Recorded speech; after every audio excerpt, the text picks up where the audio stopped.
Hi there, welcome back to the Rum Ration podcast. This is where we dive deep into the human side of military history and also dissect those moments of human courage, uh, strategy, and shall we say, less than stellar planning, Colin? It happens Those occasionally. It happens it, occasionally. it's been known to happen. Those days where you kind of scratch your head and you think to yourself, what the hell were they thinking? I'm Rejoy. And I'm Colin. And today we're taking you back to a truly pivotal moment in the War of 1812. And we'll get into why we chose this moment in a second here. But we're talking about a conflict where a nascent United States, brimming with expansionist ambitions, learned a very sharp lesson about underestimating their northern neighbors. We're heading to the early 19th century, to the Battle of Queenston Heights, fought on October 13th, 1812, right there in the picturesque Niagara region, which I got to say full props to you and Aisha going out and doing a reconnaissance, a detailed reconnaissance. The amount of effort that you put into this podcast. Remember very little. Sipping wine at various... Remember very little of the landscape, but the glassware is fantastic, let me tell you. It is, I heard. Yeah. But anyway, 200 years ago, or 200 and something years ago, it was decidedly less about wine tours in that area and more about cannon fire and desperate struggles for survival. Now, before we get going, we have to, of course, today being the 14th of June, we're recording this on a very momentous occasion today in the United States. So happy birthday, our best birthday wishes from the Rum Ration podcast to President Trump. Of course, the U.S. Army, today is the 250th birthday of the U.S. Army. And coincidentally, there happens to be a parade going on in Washington to celebrate that certain president is glorifying it. But it must be a coincidence that the U.S. Navy and the U.S. Marine Corps, who also are celebrating a 250th birthday this year, they're not getting a parade. No, from the halls of Montezuma, but apparently not to the halls of D.C. So that's where it stops. And you know who else's birthday it is today, Colin? And this is, for us, I think, even more important. It is King Charles's birthday. Well, not as official. It's his official birthday, not his real birthday. Exactly. So we'll take it as it comes. A little disclaimer. Yeah, exactly. That little bit of a British. What do you call that? Practical planning, because maybe having a birthday in November or having a parade then it's wet and rainy. Just save that for Remembrance Day. It all goes with the planning, doesn't it? It all goes with the planning. So very happy birthday from the Rum Ration podcast as well. Now, as you didn't get invited to go see him, eh? I checked my email, I checked my spam filters. Like when he was in town a couple of weeks ago for the Throne Speech, I thought they would obviously naturally. Invite us. I had the tux ready. They must have got our emails wrong or something. They must have sent it somewhere else. Well, the two emails I keep searching for are from obviously Buckingham Palace and from Pusser's Rum. Yeah. But interestingly enough, Pusser's Rum. Don't get me started. right on the same level of importance for us. So maybe Pusser's slightly higher, but that's we'll see where that goes. So I guess, the Navy, the U.S. Navy, that is, and the Marine Corps don't share a birthday with anyone significant enough to warrant a $100 million parade, Colin. $100 million. Imagine what we could do with $100 million. Incredible. Get those proper headphones. Yeah, exactly. My gosh, to begin with. Anyway, all teasing aside, this is our gift to U.S. Army planners out there dusting off War Plan Red. And to learn more about War Plan Red, go back to episode 6 to learn about that one. Helping them with their after-action review process. Because this is the story of the U.S. invasion and Canada's defiant stand, a moment that really set the tone for what would become a strong national identity, all while highlighting some rather, shall we say, predictable American blunders. So grab your grog, because this one's a cracker. It sure is. So let's set the stage, shall we? On June 18th, 1812, the freshly minted United States of America, still quite a fledgling nation. They were less than 30 years old at the time, if you think about it. So we know how many poor decisions we made in our 20s, right? They decided it was time to declare war on the mighty British Empire.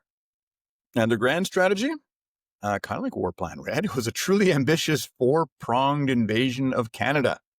Yes. The goal was clear. Annex Upper Canada, which is modern-day Ontario, prevent the British from using it as a springboard for invasion, and, quote, throw off the yoke of British oppression, unquote, that they presumed their northern neighbors, us Canadians, were suffering under. Very noble, if a Very tad noble. presumptuous, I'd say. It relied heavily on the coordination of 4 armies over vast distances with latest in Telesat communications, internet. 4 armies over vast distances. A lot of these armies were militia, raised, no centralized control, and carrying enough supplies to sustain them throughout an invasion. Because that's worked out very well before for the Americans. It really has. It really has. Benedict, Over and over again. what was his last name? Benedict? They don't like to talk about that so much, so they named some eggs after him, I think, instead. Well, he saw the light, didn't he? But they obviously have they have a thing for coming north. Maybe it's the skiing, maybe it's the Putin. I don't know, but they've tried over and over again.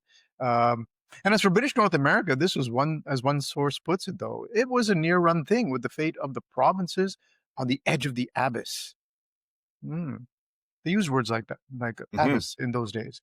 Britain, you see, was it was preoccupied in what could be really called, in some ways, the very first World War, because it was the time of the Napoleonic Wars, and fought across the globe in everywhere from North America to India, wherever the French and British met up. It wasn't for a cup of tea or a glass of wine. It was bad days for both countries in those times. So the Brits didn't have that much time, really, or resources to defend their North American possessions. And quite frankly, at that time, looking at the colonies, what were more important to them were the Caribbean colonies, because it's where the plantations were. So North America, not so much. Compounding this, the provinces had a population roughly 1/10 of that of the United States. So see, some things haven't changed. Exactly. The big question floating around was whether the Canadian populace would even bother to defend their lands or simply welcome the Americans as liberators. And I think a lot of them, the Americans, figured exactly on the latter happening of the Canadians welcoming them as liberators. Well, here's a spoiler alert. They fought, and they fought hard. That's right. And as a good lesson for Americans or anyone else, don't believe your own propaganda. No, right? Exactly.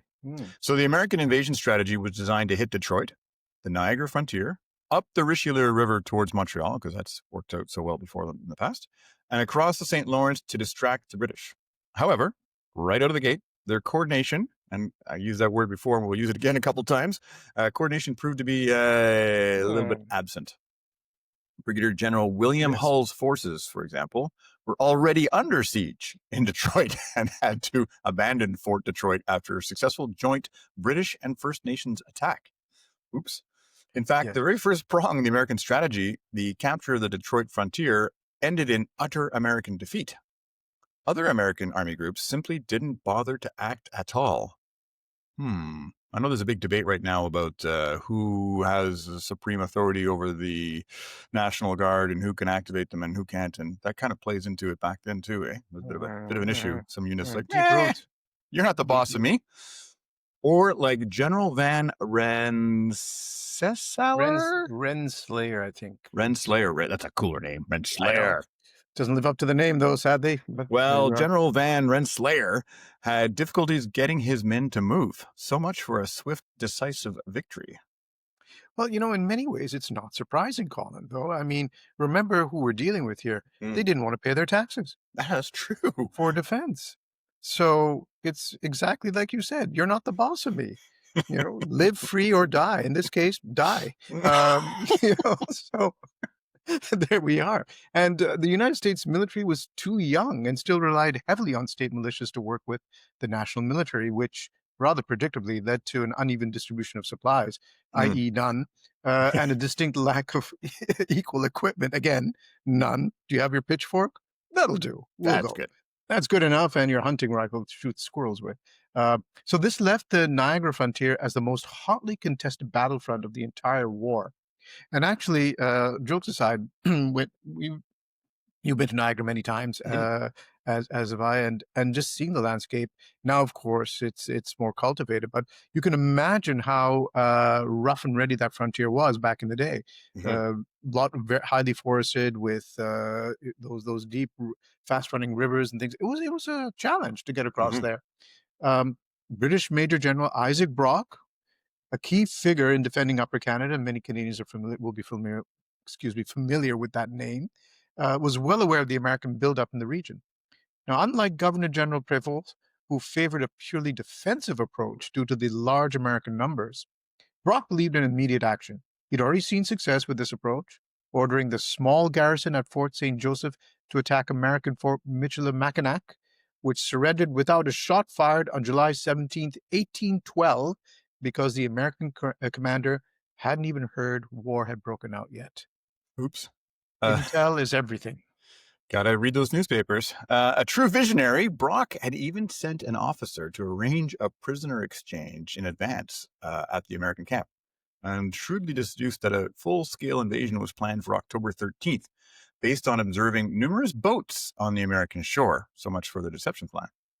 Brock then moved swiftly to consolidate his forces around Queenston, issuing orders for garrisons and militia to join him. The pieces were certainly in place for quite the showdown, and the Canadians, British, and their indispensable Indigenous allies were ready. Indeed, they were. So, under immense political pressure to attack or suspend their campaign to the next season, American General Stephen Van Rensselaer decided it was high time to attack the village of Queenston and establish a foothold in Upper Canada. And again, we see it, the political know-it-alls saying, let's get moving. Let's get moving. Doesn't matter if you're ready or not. We need to do something here. The fateful morning of October 13th arrives, still cloaked in pre-dawn gloom. Let's try to imagine the scene, Colin.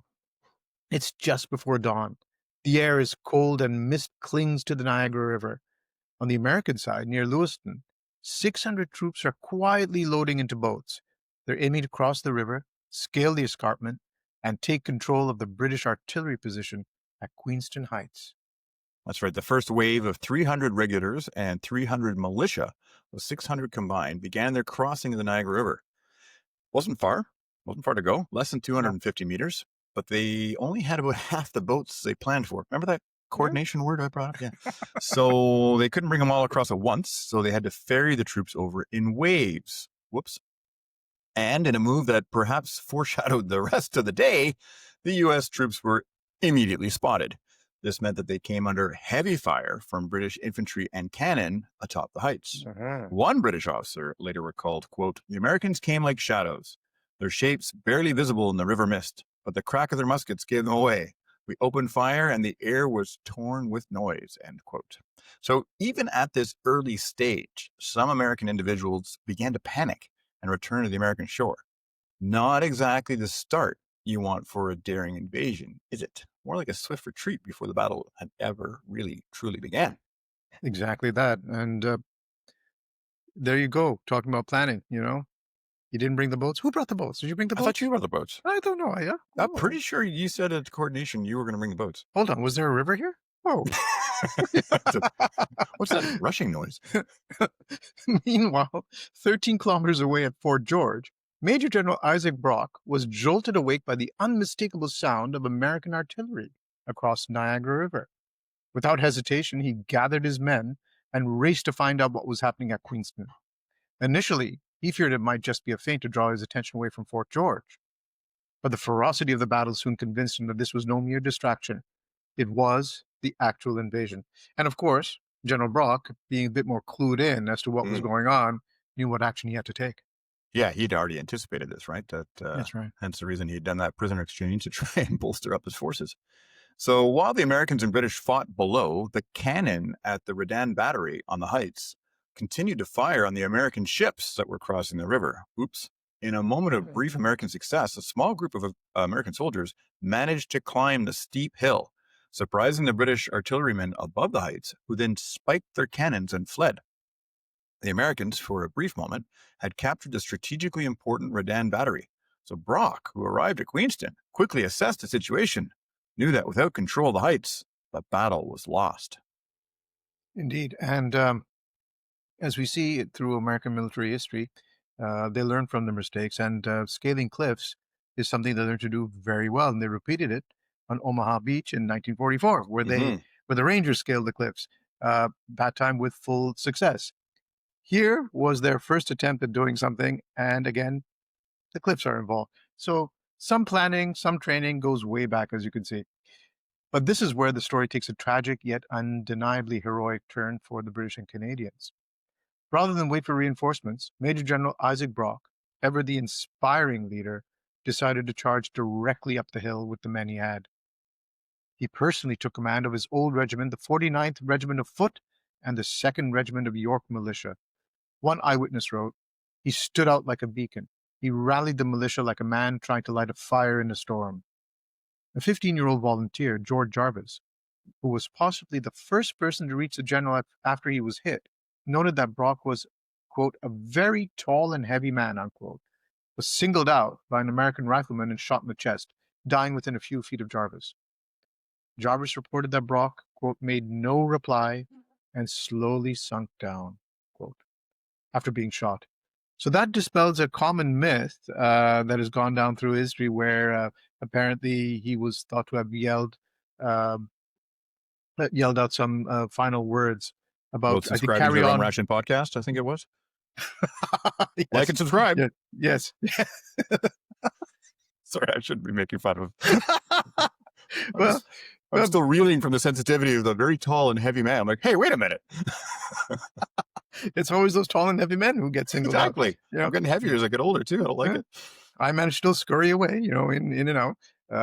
But yes, there was I think, a myth, something that he may have yelled out, "Forward York Volunteers" or "Onward York," something like that. But we have a witness here who said which makes sense to me, he was unable to say anything at all.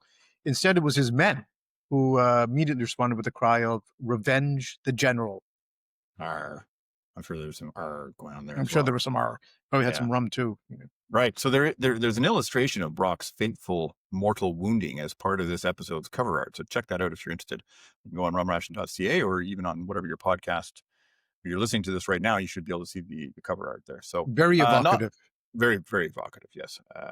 Not wanting to let the momentum stall, Brock's second in command, Lieutenant Colonel John MacDonald, tried to rally them in for another charge up the hill, but he too was mortally wounded, and that attack failed. Kind of reminds me, we were talking about the RMR at Second Battle of Yeep. First company commander gets it, 2SC gets it, 2 commanders all get it. Like, kind of happens, right? So that attack failed too. So two counterattacks in a row. The British trying to take the heights back didn't work. So with fresh American troops reinforcing the heights, the situation looked grim for the British and Canadian defenders, who were outnumbered.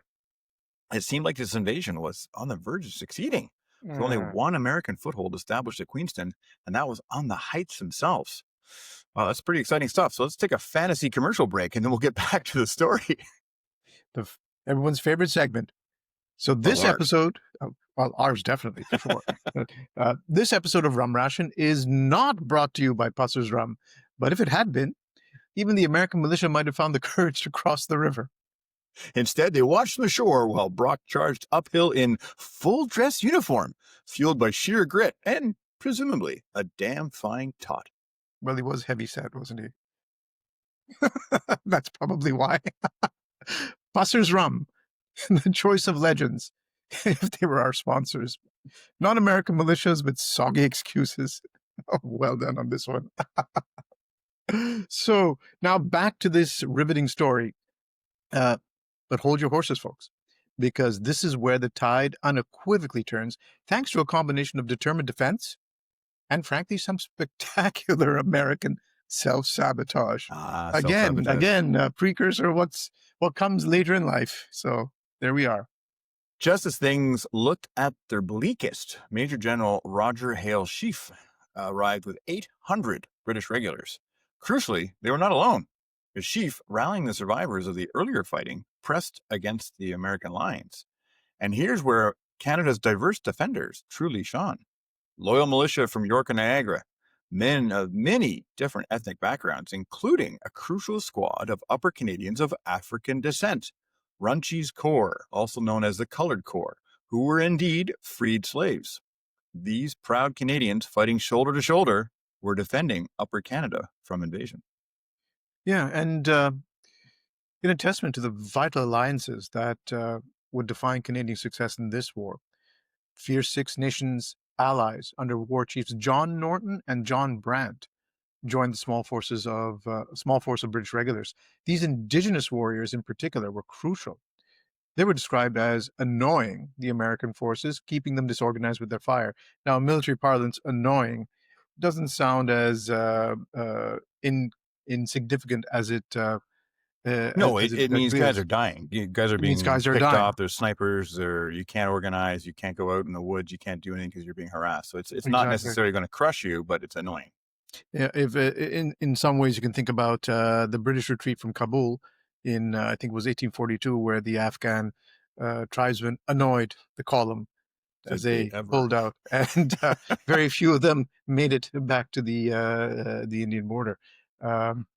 So this is kind of like what was happening here as well. Now, according to several British commanders, important battles throughout the war were won in a large part because of the participation of their Indigenous allies.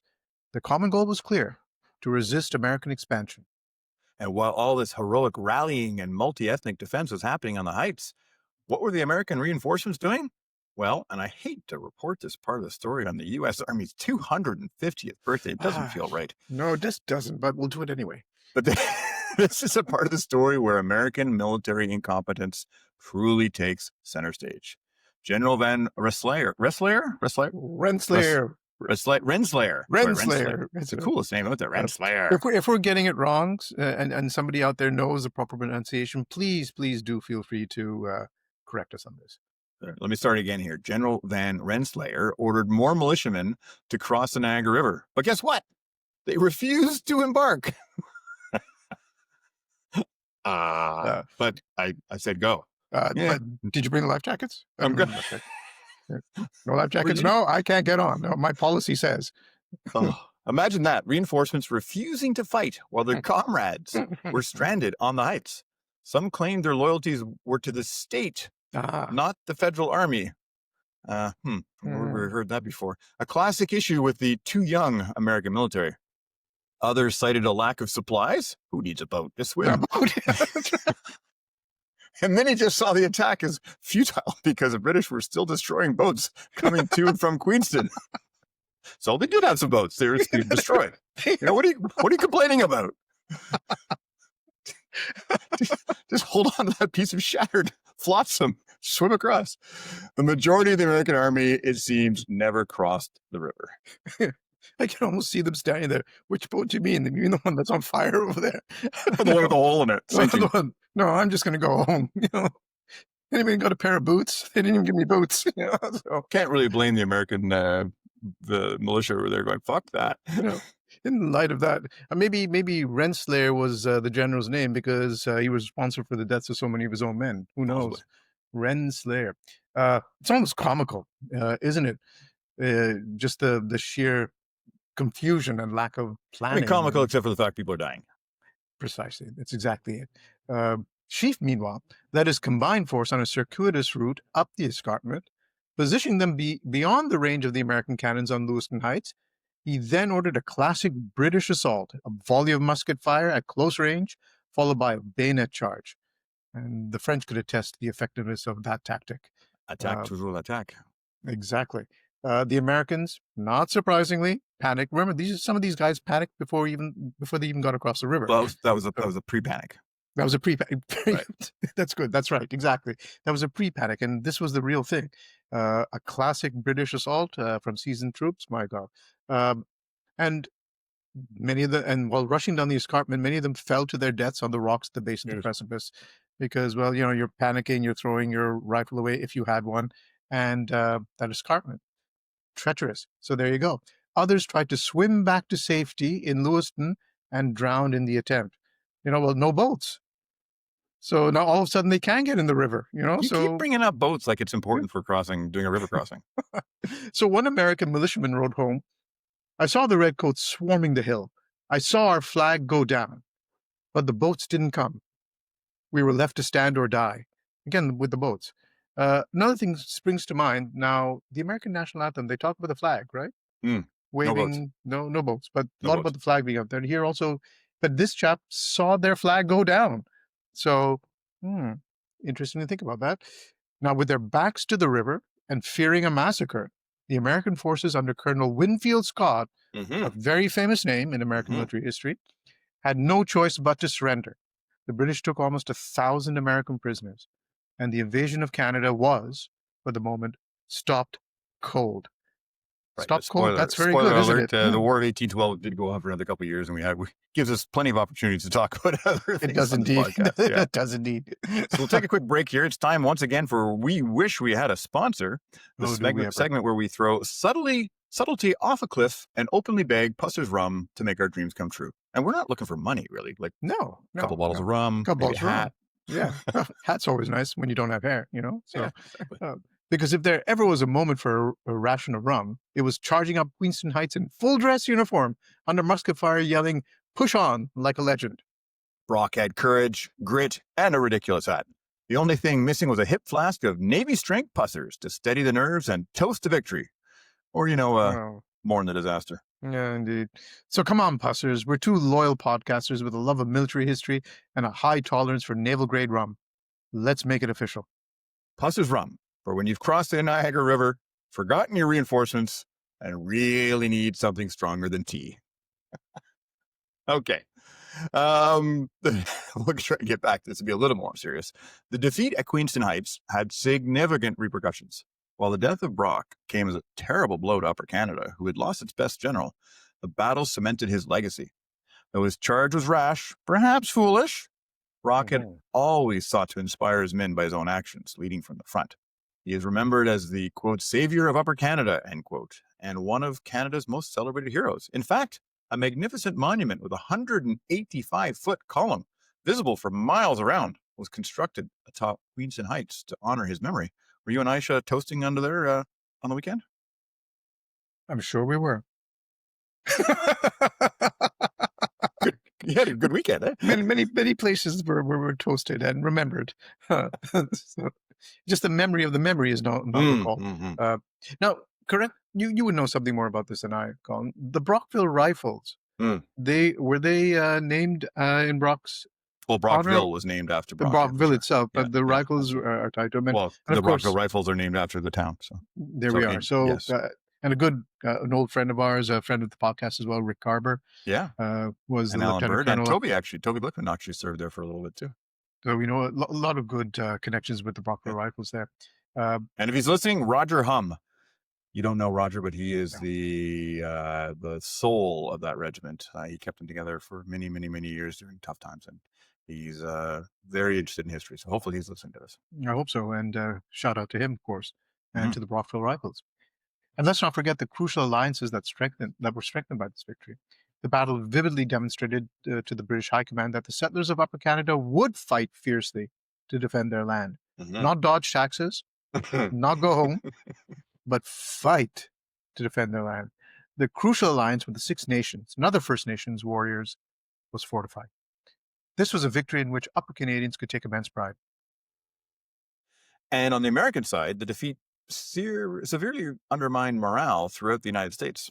General Dearborn hesitated and ultimately abandoned his plans to invade Canada, and General Van Rensselaer, the man tasked with taking Queenston, resigned his post in disgrace. Not exactly a shining moment for the fledgling U.S. military, proving once again that a lack of cohesive command and an unwavering militia can lead to utter humiliation. As you rightly said, Colin, earlier on, the war did continue, of course, with other significant actions that further showcase the determination of those defending Upper Canada. Take, for instance, the incredible story of Laura Secord. Her husband was wounded at Queenston Heights, and in the spring of 1813, with Americans occupying the Canadian side of the Niagara River, she overheard American officers discussing their plans to attack British troops under Fitzgibbon at Beaver Dams. Despite the danger, Laura, at 85 years old when she recounted her story, she'd left early in the morning and walked 19 miles, which is just more than 30 kilometers, to set up a chocolate store. Oh, no, sorry, that's later on. Through rough and difficult part of the country. In June, even encountering encamped Indigenous warriors by moonlight, who initially startled her. I bet they startled her, but whom she convinced to help her reach Fitzgibbon. This final act of civilian bravery, this single act of civilian bravery, combined with intelligence from Aboriginal allies, led to the capture of about 500 American infantry and 50 mounted dragoons and a field piece, so an artillery gun. Further showcasing the resolve and combined efforts of the defenders of Upper Canada, John Norton, the Mohawk war chief, bitterly noted in his journal that the Caughnawagas fought the battle, the Mohawks got the plunder, and Fitzgibbon got the credit, highlighting the often under-recognized direct combat contributions of the Indigenous warriors. Very true. And I understand that the reason that Laura Secord walked was she was actually waiting for a TTC bus. As many Toronto residents can attest to, never came. And, we had a strike. The STM was on strike this week. They for some reason, they decided not to strike during Grand Prix weekend, which surprised me. I'm like, guys, if you really want to get the attention. They pulled, who can say? But you're quite right about the chocolate as well. I'm sure she had a box of chocolates to tide her over and had a few left over. Does Laura Secord chocolate still exist? They do. Believe it or not, they do. Yeah. Yes, I've seen a few of the stores around, and it's really nice. It's a nice memory of childhood. Maybe that's a new sponsor we need. Yeah, maybe times we'll get a lot of chocolate, hopefully, but it's a good idea. Ultimately, the War of 1812 was a bloody conflict. It inadvertently forged a nation and developed a strong sense of identity and nationalistic pride in Upper Canada. The war also led to a legacy of peace between British North America, later known as Canada, and the United States, a long-standing tradition of peaceful relations that is almost unprecedented in world history. So, in spite of everything that's going on, let's take a moment to reflect on that. Everyone take a deep breath and remember world's longest undefended border. Correct. So while the Americans fumbled their way through a divided command and wavering militia and coordination issues and not enough boats, too many boats, boats in the wrong spot, boats on fire. The tenacious and united British, Canadian, and crucially, Indigenous forces at Queenston Heights, despite the tragic loss of Brock, laid down a foundational moment for Canadian sovereignty. A truly fascinating episode, wouldn't you agree? And a clear example of how determination and unity, even when outnumbered, can trump disorganized ambition. Absolutely, Colin. A testament to unexpected heroes, unwavering determination, and the occasional, shall we say, operational misstep from the other side. Perhaps a lesson in preparedness or lack thereof. That's all for this special episode of the Rum Ration podcast. Happy 250th birthday again to the U.S. Army. And I've had the privilege of serving with them on many occasions over the years, both operational and in training. And they set a high standard for operational excellence. So if they decided to take Queenston Heights today, we probably wouldn't be so cheeky about it. If you enjoyed this episode, make sure to subscribe to the Rum Ration wherever you get your podcasts. We're on Spotify, Apple, Amazon, Pocket Casts, YouTube, you name it, we're there. Join us next time as we delve into another corner of the military history. Cheers to history.